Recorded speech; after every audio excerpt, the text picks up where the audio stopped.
And then bam, Marigold just floors it, runs the bespoke, suited scumbag right over with her sensible sedan, splat, end of villain, end of story, best ending ever. For heaven's sake. It's vehicular manslaughter, not a triumphant finale. She killed him. With a car. We're supposed to be discussing literature, not demolition derbies. Oh, lighten up. He was a sex trafficker. It's practically community service. Besides, it's the only interesting thing Miss Wet Cardboard did the entire book. Wet cardboard. Right. Let's just start the show.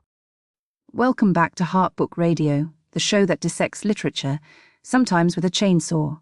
Today we're tackling Storms and Secrets by Claire Kingsley, an author previously known for, well, nicer books set in the quirky town of Tillicum. Nicer. More boring, you mean? This one's got grit. It's got international crime rings. Finally, some action. Kingsley clearly got tired of writing about jam festivals and decided to channel her inner Liam Neeson. Probably after a bad breakup. That is pure speculation, and frankly, the tonal shift has given readers whiplash. It's like finding out Mary Poppins was secretly running a fight club. People are furious. People are babies. They can't handle change. It's like when you insisted Moby Dick wasn't about saving the whales. Some people just don't appreciate genius.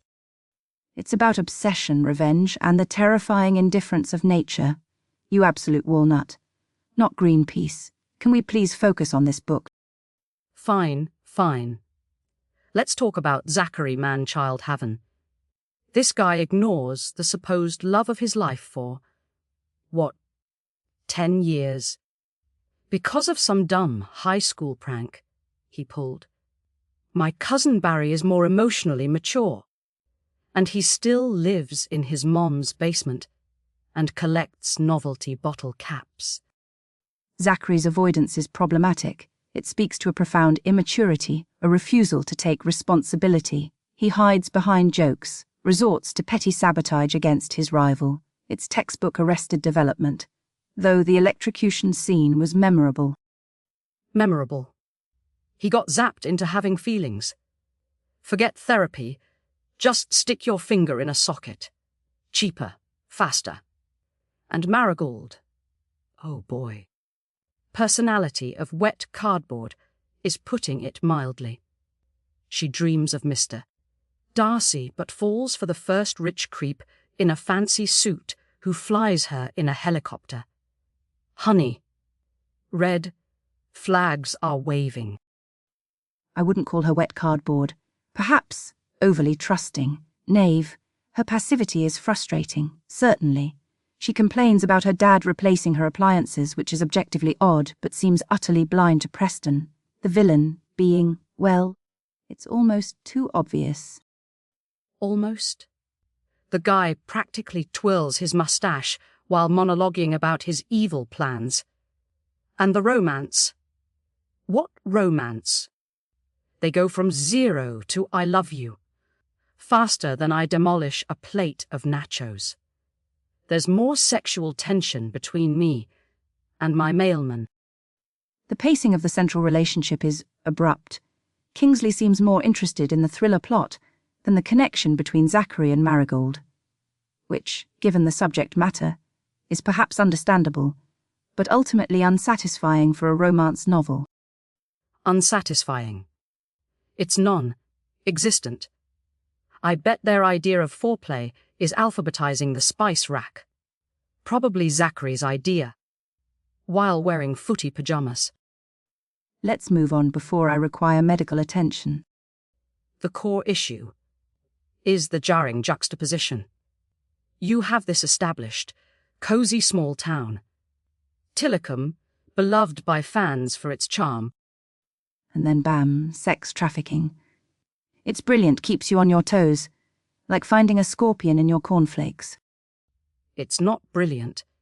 It's baffling. Readers feel betrayed. We got emails, well, hypothetical emails since we pre-record this circus, like one from Brenda in Boys, asking, "Did Claire Kingsley lose a bet?" Another from confused Carl just said, "Squirrels." Really? Yes, the Squirrel Protection Squad, the SPS best part of the book. Tiny furry vigilantes taking down international criminals. I want a spin-off series. I want action figures. Are they informants? Do they use acorns as weapons? It's genius. It's tonal chaos, dire. You can't have harrowing descriptions of human trafficking implied, thankfully, but still horrific, and then cut to a scene where, presumably, squirrels are involved in a tactical takedown. It diminishes the gravity of the crime. One reviewer literally said, "The darkness overshadowed the romance." And another, "Is this the same author?" Okay. Maybe the trafficking stuff was a bit much. Like, who edited this? Did they just shrug and say, yeah, sex trafficking and squirrel commandos? Checks out, but you gotta admit, it wasn't boring. Unlike some other books about obsessive guys chasing large marine mammals. But Zachary, you know, maybe he's not that bad. He got electrocuted. That's got to count for something. Shows commitment. And he hates Preston.